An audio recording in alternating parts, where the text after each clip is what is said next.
Good afternoon, everybody, and a big welcome to Google Digital Garage this afternoon from the blistering sunshine of the UK, or perhaps not. Welcome and thanks for joining us on this Thursday afternoon. I hope you've had a good week so far, and we're going to be looking at digital marketing strategy today. So, my name is Glenn, and I'm a trainer for Google's free skills training program, Google Digital Garage. I'm an experienced digital skills trainer. I spent a lot of time in the past managing businesses. I've been a consultant across many sectors. So hopefully I can add a bit of value to this session this afternoon as well. I've been very much involved in helping businesses to identify opportunities to grow and, of course, keep up with all of the current trends, of which there are so many across the tech world. So looking forward to a busy session this afternoon. Please do have a pen and paper or some type of note-taking device to hand for all of the information that we're going to be sharing with you this afternoon. I say we because you will see hopefully in the chat the wonderful Tessa C with a little blue spanner just by the side of her name. So Tessa's a very experienced Google Digital Garage coach as well. So she will be there in the chat. So please do say hello. I can see Oliver's come in and said hello this afternoon. So hello, Oliver, and thanks very much for getting involved. Everyone else, come on, pop into chat for us. Say hello. Let us know where you're tuning in from today, and let us know a little bit about yourself in terms of your digital marketing interests, what's brought you to the session today. Get as much of a conversation going in that chat as you possibly can. It really helps us. You know, we can't see you. You can see me, but I definitely can't see you. So it's really nice just to get a feel for who's here, who's on the session this afternoon. This is a live session and we're going through and via YouTube, a fantastic channel. Now, if you cannot see the chat, thus you cannot see Tessa in the chat, then maybe sign into your YouTube account or create one. It's only a few clicks and you get lots and lots of benefits from doing that. A world of information for one. But you can also use the history function. So this webinar, for example, is going to be live on the link that you came in on for the next 24 hours. So if there are elements you want to revisit, again, look at your history in YouTube for the account that you're on and take it from there. And you can look at this, as I say, for the next 24 hours or so. Hi, Oliver. Yeah, thank you. Thank you to you as well. Dana, hello. You're coming in from South Africa. Fantastic. And you've got Linnell here coming in from Denmark. So welcome. Thanks very much for joining us this afternoon. Now, before we move into the session, just a couple of bits of housekeeping. If you are experiencing any difficulties at all, in terms of sound or vision, then refresh your browser. That should fix most things. It's that age-old thing of if it's not working, close it down and restart it. Should be okay. That should fix most difficulties. Use the chat box, as we've said, to ask questions. We've got a couple of pauses for questions throughout the session. Tessa's going to answer most of them today because it's a packed session. It's a packed module, this one. But I will try and answer some of those in our scheduled pause for sessions as we work through. So don't be shy on those as well. Now, Google Digital Garage is not just these live sessions, but you can book up for more of these live sessions on the Google Digital Garage site. That is g.co/digital garage. And I'll ask Tessa just to share the link to that. It's probably where you booked up for this session, but you can never have too much of a good thing. So go on there. You've got the live face-to-face events that we're running coming up in there as well. You've got more and more of these live webinar sessions that we're running on YouTube too. And you've got some actual set courses on there. The one that stands out for me is going to be the fundamentals of digital marketing. It's a 40-hour video learning course where you'll find all of the key concepts of digital marketing in one place. You work through its video learning. Then when you pass your assessment at the end, you can download a certification for that, which is endorsed by the Open University. So that's going to look good on your CV. That's going to look good on your LinkedIn profile. Okay, so yeah, check out Google Digital Garage. It's a fantastic site with some fantastic resources, all at no cost to you. Okay, so that's the housekeeping done. I think let's have a look at what we're going to be covering this afternoon. 3 sections. Let's have in section 1 an understanding. Let's build our understanding what digital marketing actually is, break down any of those barriers, take away any mystique, what it is we're trying to achieve with digital marketing. In the second section, we're going to be learning about digital marketing channels. There are quite a lot of channels. Channels are just the way that you and your business are going to find appropriate to represent yourself with and through via knowledge of your audience. And then we're going to build a digital marketing plan, a nice, simple digital marketing plan. Gets all the information out of your head, gets it into one place, and helps you really, really work hard on achieving the goals that you're going to be setting for you and your business. Now, as an excellent addition to this and to this agenda for this afternoon is have a look at our free one-to-one mentoring service. It's really, really good. It's really, really useful. Myself and Tessa are part of this mentoring service. If you're a small business or a charity in the UK, then you can sign up at g.co/UK mentoring. And I can see Tessa has already shared the link to that in the chat. That means you get an hour with a digital expert. You can talk about any topic that you wish within the digital kind of sphere that you might be thinking about for you or for your business. And you get that dedicated one-to-one time on things that are important to you. So it's an invaluable service, in my opinion. So have a look, sign up, go onto that link, book yourself in a session, see how it goes. There have been some great outcomes and some great work done as a result of those sessions. Okay, excuse me there. All right, so let's get on with the session and let's have a look at digital marketing. So let's get ourselves introduced. Let's understand what digital marketing can do for us and our business. And let's just take a look at what's going on in the general landscape at the moment. Now, here's a question for you. Pop this into chat. Again, it's good to understand what's in it for all of us as different people with different goals and objectives. What opportunities might you get from being online? There's no wrong answer to this. Just let us know. Pop it into the chat.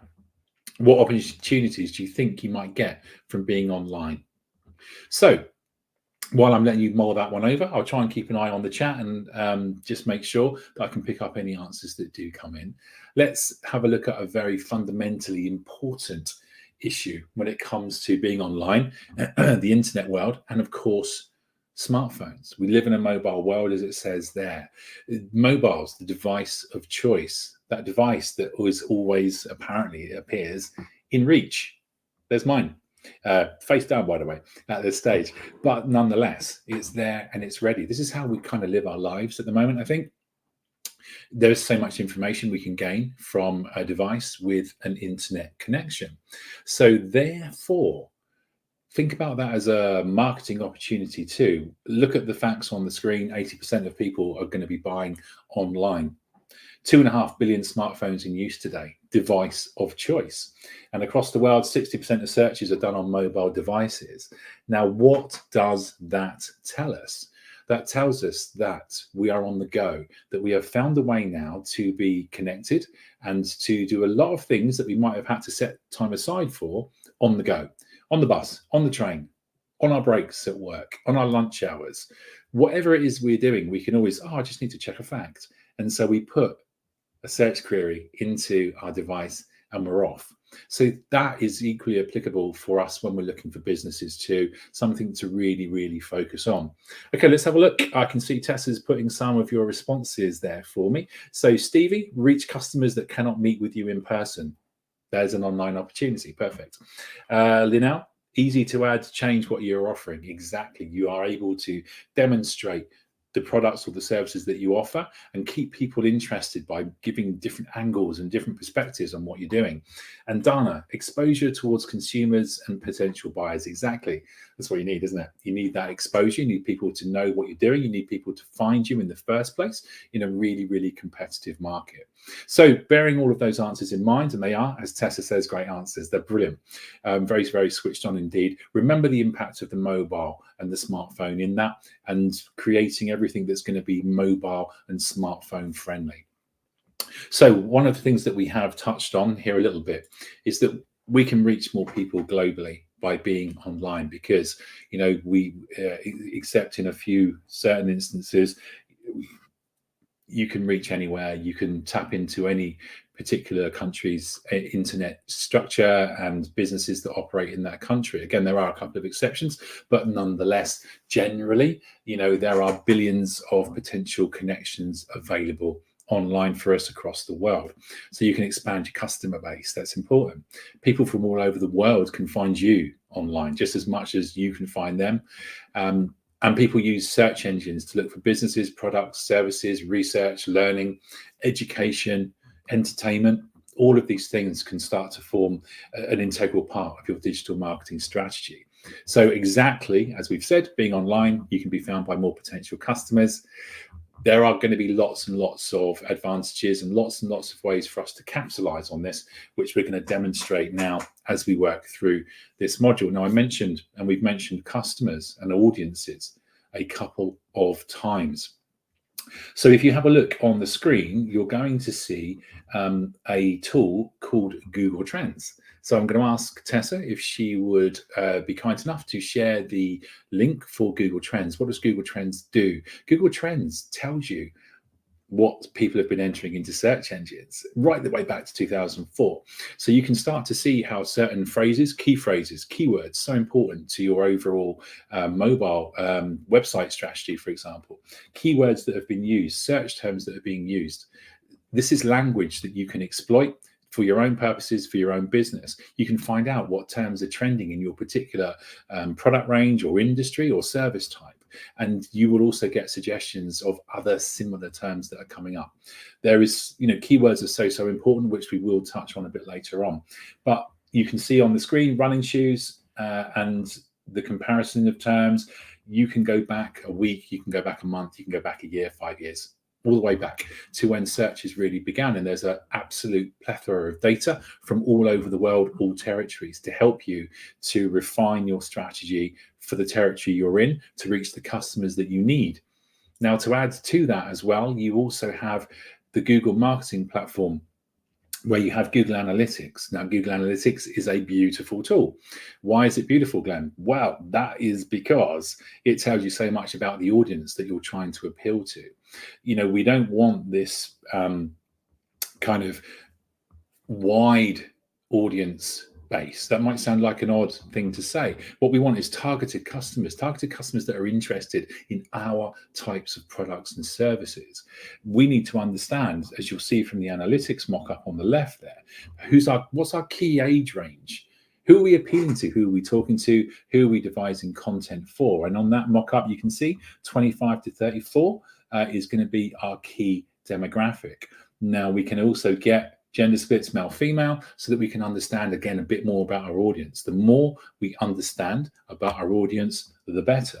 On the right-hand side, you also, on your social media platforms, all social media platforms now pretty much have insights functions. So analytics or insights, they provide you with data. Be data-driven in everything that you do, and that will help you make better decisions, and that will help make all of your future campaigns and all of your marketing choices a lot more efficient over time. You have to learn. Nothing ever works perfectly first time. I'm sure we know that from life already. We have to practice and learn to be good at things.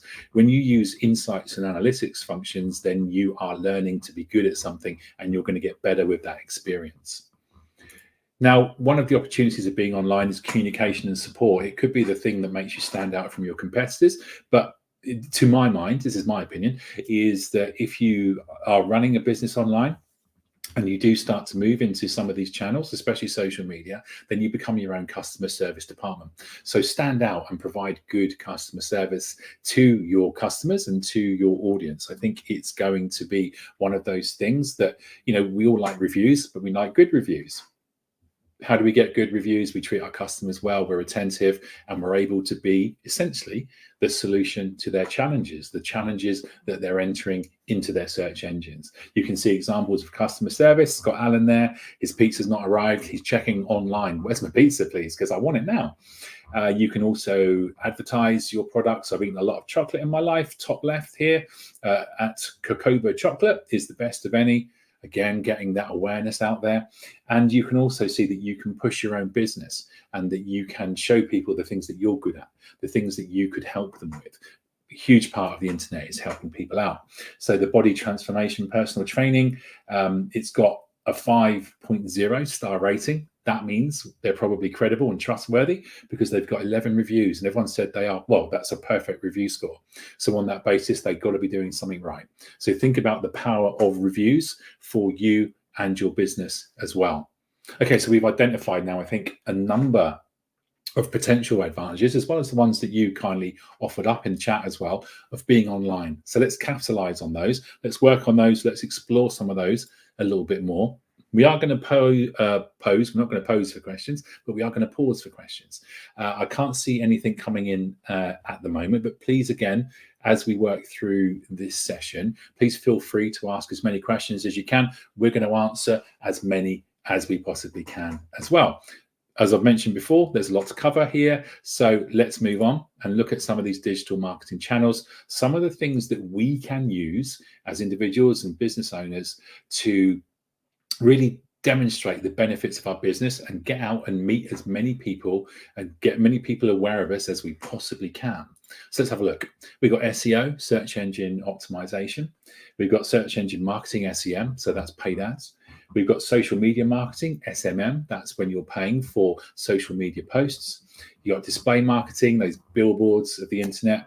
You've got email marketing, very effective way to market email marketing because you are picking up VIP customers all the time because they've opted in to get an email. And how many of us want more emails these days? But we're opting in for an email.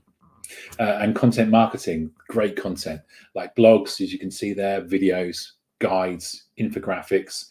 We want to attract attention. We want to stop people in their tracks because if they're on their mobile devices, they are probably scrolling quite quickly. So we need to get them to stop and to take notice of us.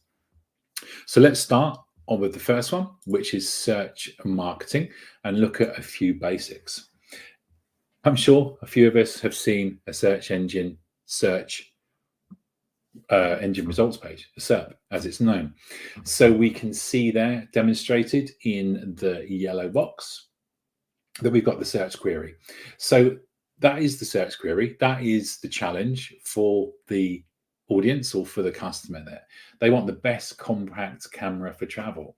Now, interestingly as well, if you are running a camera business, then you've got some good keywords you could use there.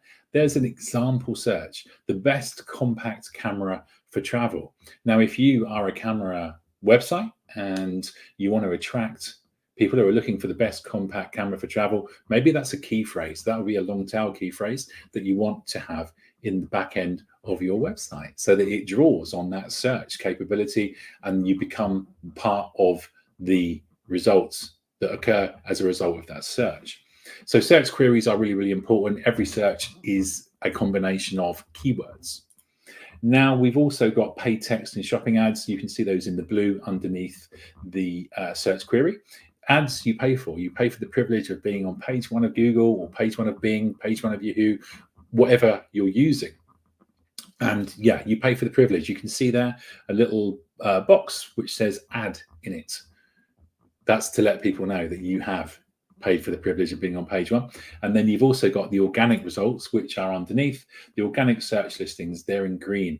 If you're on page one of the organic search listings for your business, you've worked hard to get there, I'm absolutely certain. And you have employed a lot of techniques in relation to search engine optimization. I've got friends who have competitions about getting their businesses or clients' websites that they're working for onto page one of Google. It doesn't happen in a few days. It's something you have to put a lot of effort into and really keep up to date with. But when you get there, it is a fantastic feeling. So if you're looking to do that, then I give you absolutely, best wishes in terms of seeing you on that first page. So when we think about search engine optimization, there's a great tool there too, Search Console. Search Console helps you to recognize your ranking, and it also does something superb, which is if you've got difficulties on your website when it comes to the indexing, when those bots or spiders, as they're known, go into your website and have a look around and look at the structure and make sure everything's working, all the links are working.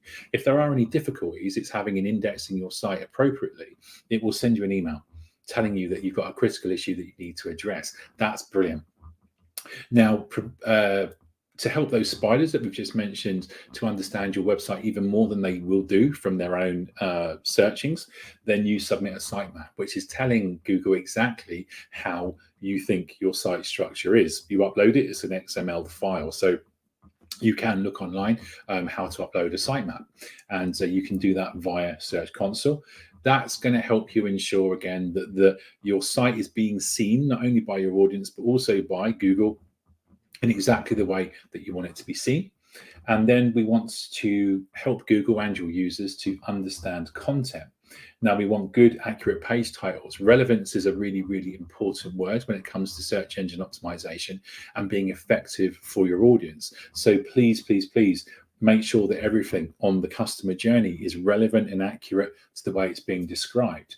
Create good titles and snippets, again, on the relevance theme to make sure that you're giving people the journey that they want and you're giving them the clicks that they need to achieve the thing that they first went to that search engine and put in a search query, why they're there in the first place. If you're the potential solution, give them the easiest, quickest, and most convenient journey.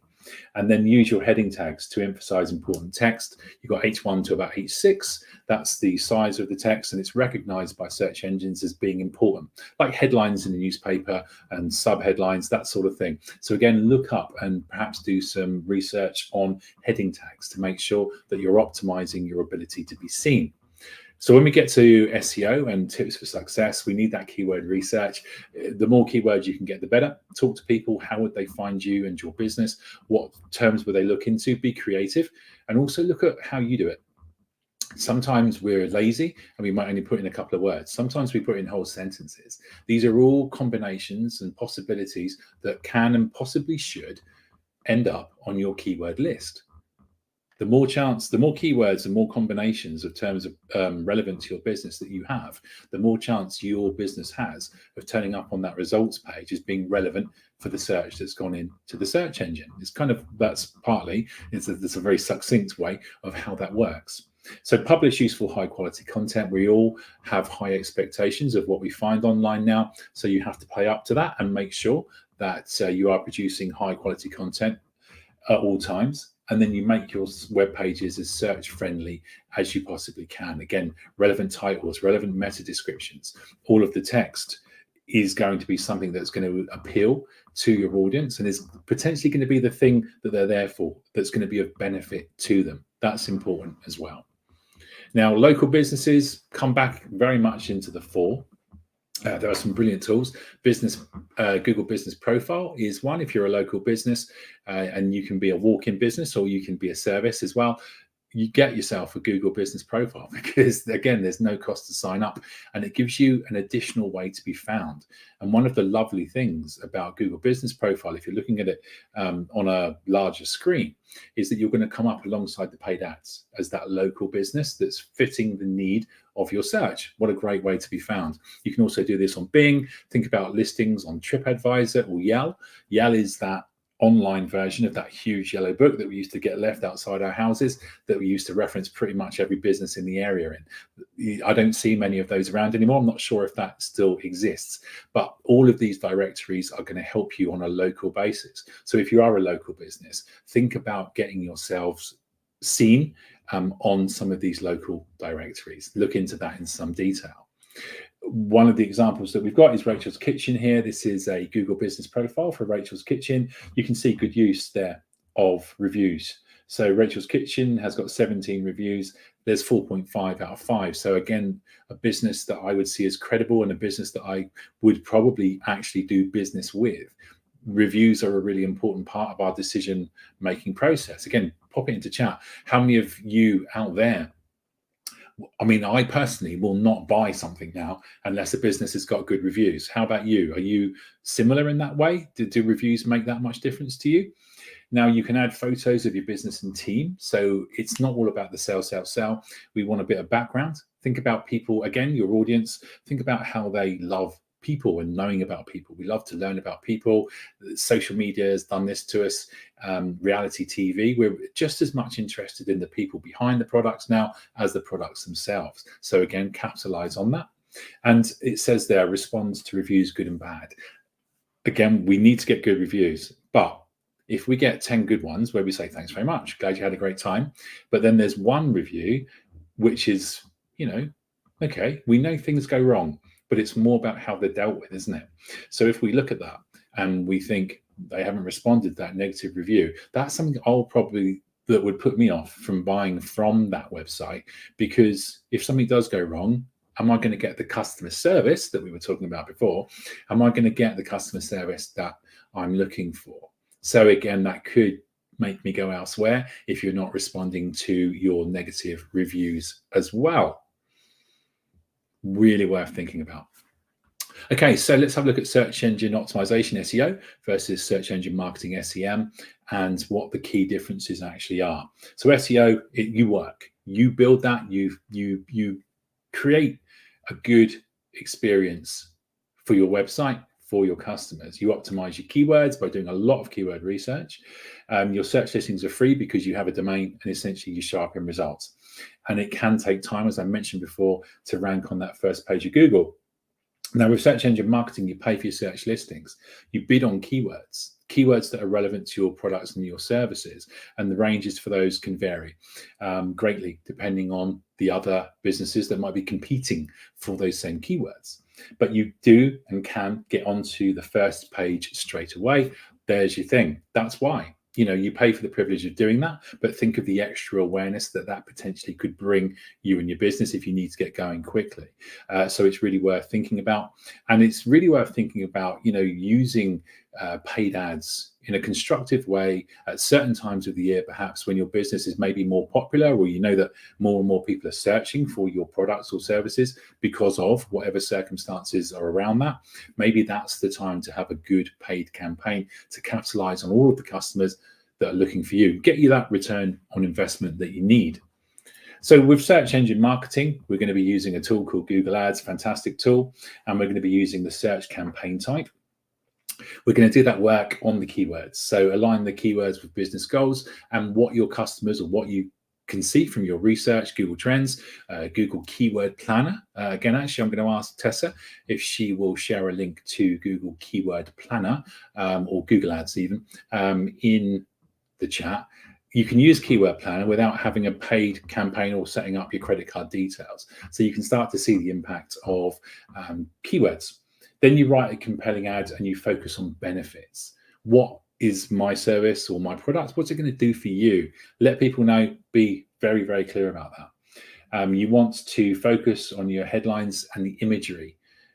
Pictures, they paint those 1,000 words. So make sure that your pictures really do demonstrate what you want them to demonstrate, what you want your customers to see, and more importantly, what you think your customers want to see. So make sure your imagery is clear and there, ready.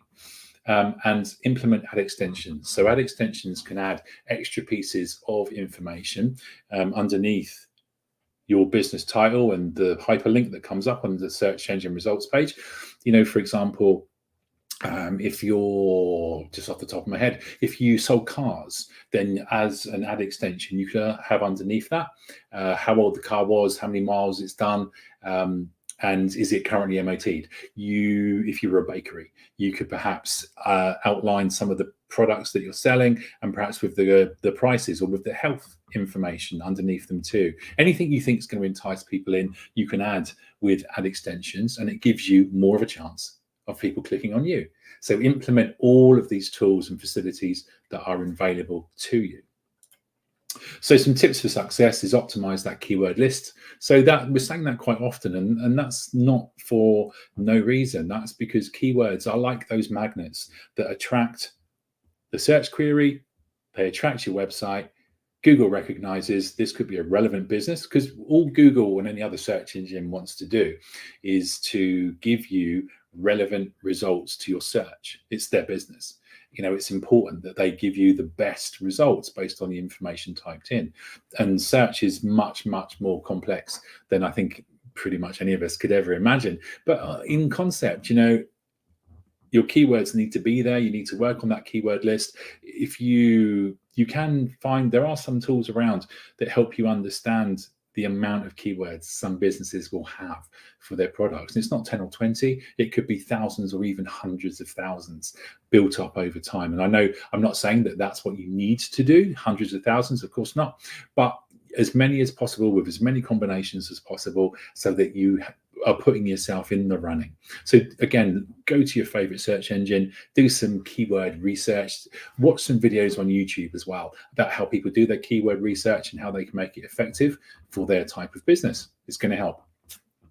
And then as it says there, and as we saw, connect your analytics account so that you can then look at what you've done and you can see how effective it's been. Google Analytics is just superb. GA4, he is taking over from Universal Analytics in July, so not long away at all now. And it gives you, it tells you everything that anyone's doing on your website, even real time, but it lets you know the pages that are most popular. It lets you know your demographics, it lets you know the countries. You might want to expand internationally and find there is a very interested subset of customers from a country you're not even marketing to yet. The opportunities, I think, with Google Analytics are absolutely endless. So bear that in mind. And if you have a website, I would say, if you haven't got it connected to Google Analytics, then you might be doing yourself a bit of a disservice, because the information that you can gather from looking at the data in analytics, again, there are courses on sites like Google Skillshop that can give you a good insight, a good overview of some of the things to look out for. So when you do that, you are much better armed to carry out really effective campaigns. So if you're doing those paid campaigns, again, a great way for you to get a return on investment. You have to link all of these things up a little bit, do some work, do some research. It will seem complicated perhaps at the beginning, and then it will start to become quite logical, it will flow. And all of these tools are built to be as intuitive as they possibly can be, with the best descriptions of what each function means. You just have to spend a bit of dedicated time to get on top of them. All right, so let's have a look now at another channel, display marketing, those billboards of the internet. Now you can create relevant ads that fit anywhere across the web. You can feature a logo, you've got video ads, you've got, well, let's have a look. Video ads, picture ads, text ads. You can represent yourself in many ways, and you can see again from the demonstration on the screen, they come in all shapes and sizes. So you've got text ads, banner image ads as they're known, video ads. Display ads are going to be a great way to build awareness for you and your business, because essentially you're going to be putting them onto other websites. So again, this is what other websites would customers that want to use my kind of products or services, where are they going to be? So for example, if you were like a pizzeria, for example, then maybe, and you realize that part of your target audience were students, then maybe you want to put a banner ad on a student website or a food blog, somewhere where you're going to be associated with the thing that you're producing that is relevant to the page that you put the ad on. Think about what might work for you and your business, and again, what the behavior of your customers is, what else they like doing, or else they're going to be if they're into products and services like yours. So to create a display advertising campaign, again, campaign, nice dynamic word. We've got things to achieve. It's going to be dynamic. We log into Google Ads, we select the display. So last time we looked at the search campaign, this time it's going to be display. And we set a campaign goal. What is it we want to achieve from this? What we're looking to do? We're going to choose the right targeting. So we're going to maybe look at keyword targeting, people typing in particular words. We might want to target a specific group or age group of people. When you pay for your advertising, the way that you can target your customers via the research you've done on them is astounding. The level of detail that you can go into to appeal to your right audience. You can target on topics or interests. There are so many ways to get into the mindset of your customers, understand where else on the internet they go and things that they like. Think about all of the information that people share on social media channels, for example, that give away what they do and how they do it and what they like. Again, if you do your research, you can start to understand that. And there are some audience finder tools. Again, go to your search engine of choice and look at the most effective audience finder tools, and that will give you some insights. I'm not going to recommend any because it's all about what works for you and your business. And maybe if they've got a free trial, or maybe if they are free to use, for example, you could give them a go, see if they work for you. You might even move to the paid version if they prove to be that effective as well. So the tips for success for display advertising: let's understand our customers. It's absolutely vital. Your customers make other things that make everything else happen. So therefore, we need to understand them. Hopefully that is just so logical. We want to enhance remarketing. If you've ever perhaps put a product into a checkout and then got distracted and clicked off the page, or changed your mind, or just something else happens, then you go to a website a bit later on, totally different from the thing that you were trying to buy, and it says, hello, you tried to buy me earlier on, or hello, I'm here, you didn't buy me earlier on, would you like another opportunity to buy me? And that's what remarketing does. So it's a great way to capture people that might have become distracted or moved away and didn't complete that conversion. And then you test and optimize. Testing and optimizing is so key in all areas of digital marketing, really, really vital. So I would ask you to test, optimize, be kind to yourself, learn from the things that don't work too well, and change them into things that you find have been effective. Now, social media is huge. So let's have a look at some social media marketing. Social media, again, there's a thing called a funnel, a marketing funnel, the See, Think, Do, Care. Again, look that up. And social media, although is effective at most levels of the funnel to some degree, it's very effective at the top end of the funnel in terms of awareness. So social media can help build some great awareness of you and your products and services. You add value to your brand being on social media because you get to interact, and it's social media. And you can improve your marketing, and you can drive people from your social media posts right the way through to your website. Now, you've got two types, again, organic or paid. Now, organic is free. That's when we just get an account, we sign up, we get an account, and we post. Organic growth, again, this is something to look up and research, I think, is it's minimal. It's very, very small indeed. So therefore, if you're looking to get exposure for your business quickly, then you might need to look at a blended approach with paid social media, because you're paying for the privilege, but nonetheless, you can reach anyone. And you, again, have that astounding ability to micro-target your customers and your audience. That can come down to postcodes, that can come down to interests, job titles, depending on the platform that you're in, whatever it is that you feel is going to be appropriate for your audience. You can get down to a very, very granular level very, very quickly with paid social media. Again, think about the concept of maybe this is going to be more effective for you at certain times of the year, at certain peak times, or the build up to certain peak times, to build and generate interest, to get people to click through. That will then aid your organic social media presence as well. So when we're looking at social media marketing, we want that target audience. Look at their demographics. What are they? Who are they? What are they into?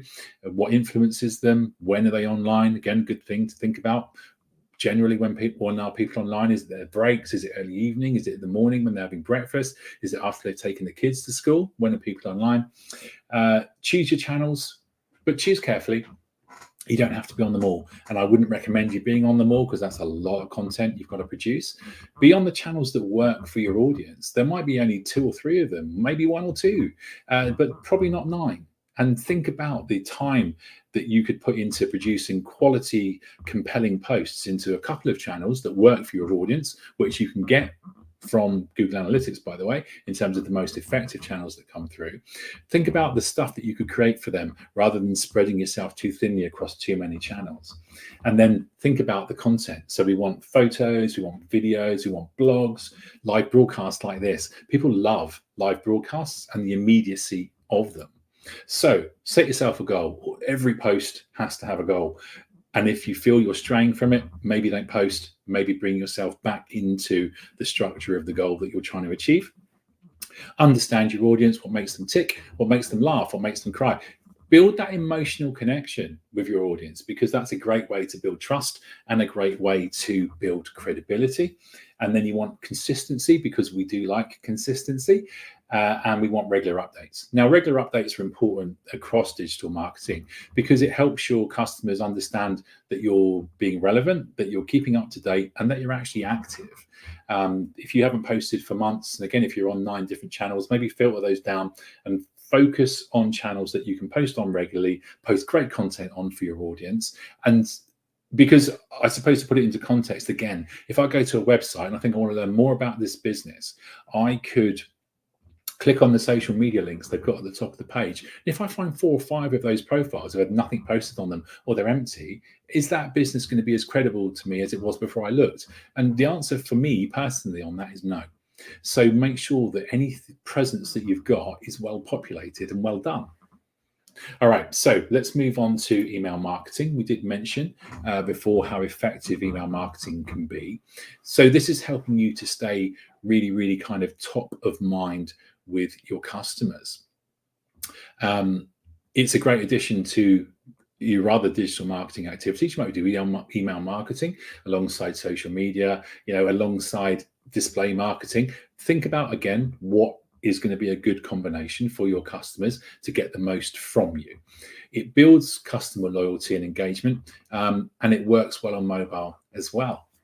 Remembering that mobile thing that we were talking about before. So let's have a look at mobile and email marketing in general. So there are quite a few really good platforms out there. MailChimp is excellent, and you can start off on a nice free plan as well. There are free platforms such as that, but there are more advanced platforms. Again, it's kind of, will your campaigns warrant you moving up to a paid platform? Maybe they will, maybe they won't, but give it a try. Build your way up to that. They have a range of functionality around design and segmentation. Segmentation is where you have subsets of customers that perhaps you want to communicate to almost individually, or almost on that kind of 25 to 35s, 35 to 45s, 45 to 55s. Perhaps within your product range, you're going to need to be talking to these different age groups in slightly different ways to remain appealing to them. Segmentation is a big part of email marketing. You build a list of relevant contacts. The thing to remember here is that email marketing is opt-in. And most cases now it's double opt-in, where you will opt in by clicking on a subscribe me to your email list, and then you'll get an email through, and then you'll go, yes, that was me that clicked on that. So that's double opt-in. And that gives your customers a feeling of safety and security. There used to be a lot of spam emails going about the internet. Opt-in processes have helped reduce those massively. And again, the choice is yours. And so these things should not be imposed upon you. Now, treat your users like VIPs. That's the opt-in thing. If I've chosen to subscribe to an email list, then I've opted in. I'm now a VIP to you, because I could potentially be one of your best customers ever if you nurture me, and if you treat me well, and if you send me through offers and updates and how-tos. And there are lots and lots of things you can include on a really good email marketing newsletter. And as it says at the bottom, that bottom bullet point there, keep it useful. Help me. Show me what the benefits are of using the thing that I want to use, or the reason that I've signed up. Again, these are all huge topics, but there's so much more to them. And again, that fundamentals of digital marketing I mentioned will help you with this. And a number of the courses on the Google Skillshop site will also help you to get nice bite-sized kind of chunks of learning that will really help build your knowledge of these areas, and the ways that you can help to influence your customers' decisions when they're on search engines. Okay, and when they're on your website, of course, because most of these email marketing, for example, will be found on a customer's website. Again, prominence, where you're positioning that, the message that you've got. Do you have some type of incentive for people to sign up? Maybe they get 10% off their first purchase. Think about ways that you can creatively draw your customer base in and keep them. So email marketing tips for success. As we mentioned, segmentation. So segment the list for relevant content for each of those segments. Keep it simple. test it, send it to 2 or 3 devices, make sure it looks good, and measure the open and click rate. So you might send out 1,000 emails, maybe, and maybe only 100 of those emails get opened. So that's a 10% click rate. That's a 10% open rate. So then we can start to understand and analyze, what is it that worked about that email campaign? What is it that didn't? Why did only 100 out of 1,000 actually even click on it in the first place? And also you can then start to gauge the effectiveness of your campaigns with, did people unsubscribe from your email list after the last email? What was in that kind of campaign that didn't work so well that you might want to change? And when people join and add to your email marketing list because of a campaign that you've done, what was it they liked about the content that made them sign up? Start to apply that type of thought pattern, and you should again become more and more effective as time moves on.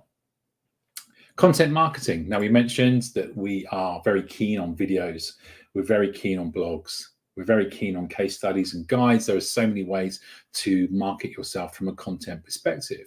YouTube videos, TikTok videos, the stories, reels from Instagram and Facebook. People love the video content, and it's getting more clicks now than standard posts. Blogs are a brilliant way to learn, but videos are a brilliant way to learn. Which way does your audience like to learn? Find that out and provide the content appropriately. So with content marketing, we do want to build those customer profiles. They're called personas. Again, there are some excellent websites out there. There's plenty of information on Google about customer profiles, but also HubSpot does a good persona tool. You can start to build a representation of your ideal customer, what they're into, what their age range is, what they look like, what they do, what profession they're in, what their income is. I know marketers that will put a picture of their kind of ideal representation of a customer. They'll pin it to their monitor, and they're writing posts looking at that person because it becomes a more personal experience. And a lot of them say it can make them much more effective in the communications that they put together. Create a customer journey map, really important, as we've mentioned about the customer experience. Get them to the thing that they're looking for as quickly as possible. If it's 9 clicks, can it be 4 clicks? If it's 4 clicks, can it be 2 clicks? Always make it as swift as it can be and as effective as it can be. Think about your own habits again. If something's really difficult to find and work out and where to click next, do you stay on the site, or do you think, oh, I might just try somewhere else? And then distribute the content to the right channels. You might have content you can share across your social media channels as well, but also include that call to action, a CTA. A call to action is buy now, subscribe here, call us, email us, subscribe to our newsletter. It's getting your customers to take an action. Absolutely vital, especially on social media. Click here, do this, do that. It's one of the times in life when you actually get to tell people what to do, and they like it because it's helping them. Anything you can do to help people on their online journey is going to put you in good stead. So tips for success: we want to use content to facilitate the sales process. Great pictures, great explanations, how-tos. Unboxings are so popular. This is what you do, this is how you do it, this is how you put it together. For those people that don't like instruction manuals, there's a lot of us out there. Use storytelling. People love stories. Again, it's not all about the sell. It's about the background and what's gone on, what gave you the passion for the business or industry that you're in, what got you there, what inspired you. Let people know. Distribute the content, and then measure, performance, and optimize. And the way you do that, as we've mentioned, with Google Analytics and with the insight functions on your favorite social media platforms, you see what's been effective and you do more of what's been effective and less of what hasn't been. Then you optimize. You're always on that upward slant. Okay, we've come into this second pause for questions. I'm just going to have a quick look just to see what's come in. So Dana, just to confirm, does the business pay to rank on top? Well, in terms of, thank you, Dana, for the question. I appreciate that. So yeah, just to clarify there, if you're taking out a paid ad and you're bidding on keywords and you have the right bid that is going to win you that auction, then you generally see about 4 different slots on top of the search engine results page for ads. So if you've paid and you've paid the right amount for the auction, then yes, that's going to get you onto page one. That's going to get you into the paid ad section. Again, based on the fact that your ad needs to be relevant to the search term that's come in, it still needs to be relevant, and the search engine also needs to see that you have provided enough information against all of the competition to make your ads the one worth choosing. Again, that's a very, very short explanation for quite a big process, really. But ultimately, it's about the relevancy. You pay for paid ads, and then you turn up on the first page, and then you're seen by anybody that searches for those keywords that you've got in your back end of your site, and your ad will come up. If people haven't searched for that term, clearly your ad's not going to come up. And sometimes Google will return no search ads whatsoever if there's nothing relevant to the topic that's been put in. Organically, you have to, that's search engine optimization, you have to optimize your website, and then you can turn up on page one of the Google rankings in your organic listings because you've worked hard to do so. So paid and a successful auction bid will get you onto page one. So I hope that answers your question, and thank you very much indeed for that. So, okay, we've got 10 minutes to go. Let's have a look now at this digital marketing plan. Everything that we've just spoken about, we've put it all together. We've chosen our channels. In fact, we put together these 6 steps. So this is another great slide. To me, a lot about digital marketing is getting it all out of your own brain and getting it into some type of form on paper or on a document, whatever it might be. But here are 6 great steps to help you become increasingly better at digital marketing campaigns. So we want to set out our business goals. We want to understand our budget and resources, what we can do. We need to understand our audience. We need to choose those channels carefully, as we've just worked through. We need to plan our activity, what we're going to do, and then we need to measure our activity. Dana, that's a pleasure. Thank you. And we're going to work through each of these now. So our business goals and objectives, we've got a kind of case study business, really, Max, who's a hairdresser. So they've established business goals. So this is key point one for you. Establish some business goals. What do you want? So Max wants to get more customers through the door, so new people and past customers too. So we're appealing to 2 different audiences entirely there. And we want to make more people in the area know that the business exists. That's important because so many businesses that I talk to will say, I had someone come in the other day. They've lived around I've been in business here for 15 years. They've lived around the corner for 25 years. And this is the first time they've ever seen me because they just happened to walk past and they looked up and they saw that I was here. That happens a lot. So electronically and via your online marketing, there could be lots and lots of potential customers for you in the local area that will use you. They just didn't know you were there in the first place. So market yourselves locally using some of these local targeting that you can see on the paid services. But you don't need to always do the paid services. There are lots of other ways, which we're going to cover now as well. So we want to get those customers through the door, and we want more people to know we exist. So let's move some business goals and let's have a look at that from an online objective perspective too. So we want to increase traffic to the website. Again, this is marketing speak. We want to increase traffic. Traffic are the people clicking onto your URLs, your website names, and coming through to your website. Or they're clicking on your social media posts and going through and being driven to your homepage. We want to increase online sales. We want to increase social media page likes and follows, and we want to increase online reach and awareness. Now, there are many, many more online objectives out there. So please, again, drop them into chat. What are your online objectives? What are you trying to achieve right at this time? Again, that could be something that someone else in the chat could look at and go, I want to do that too. But those are good examples of some very common online objectives.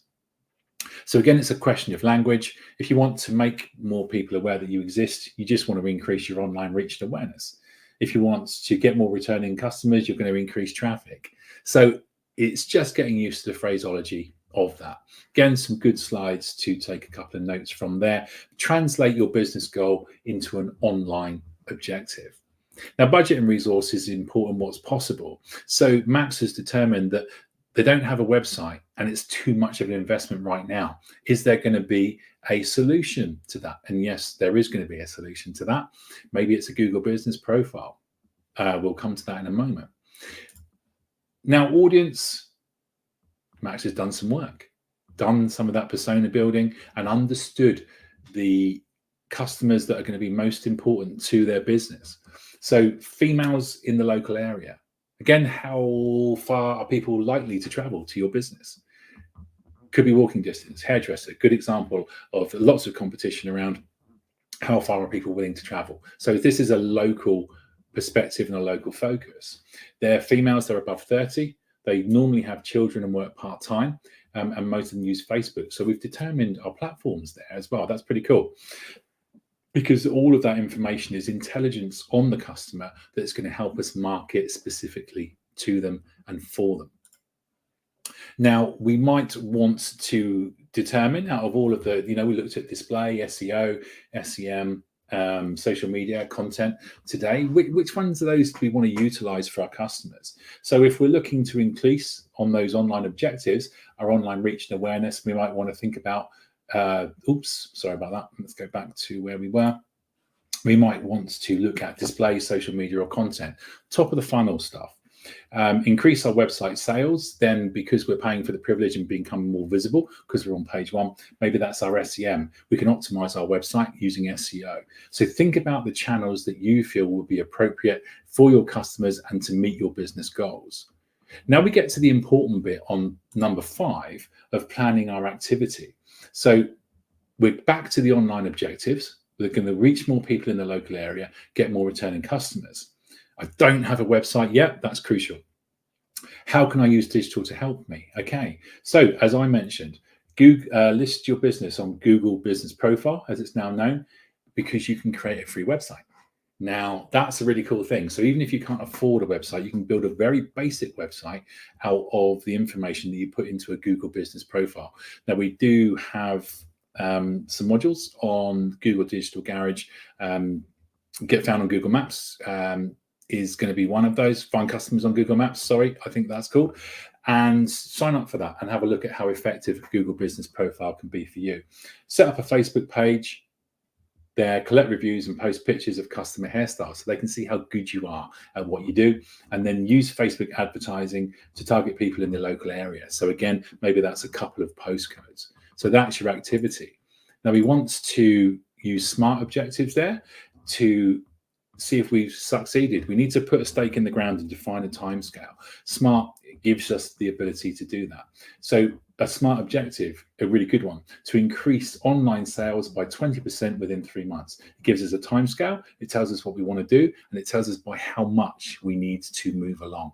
That's a good SMART objective. Again, go to a search engine and type in good examples of SMART objectives for whatever type of business, and you will get some really, really good ones to help move you along and start for you to build some for yourself. So the digital marketing plan for Max, the hairdresser, as a result of everything we've just put together there, look at that, brilliant. What a template. We've got our business goal. That's what I want. We've got the channels we're going to use. And again, they've gone for local SEO, brilliant. So Google Business Profile and Facebook. Not all of them. They haven't gone for everything. They've gone for a couple they think will be effective.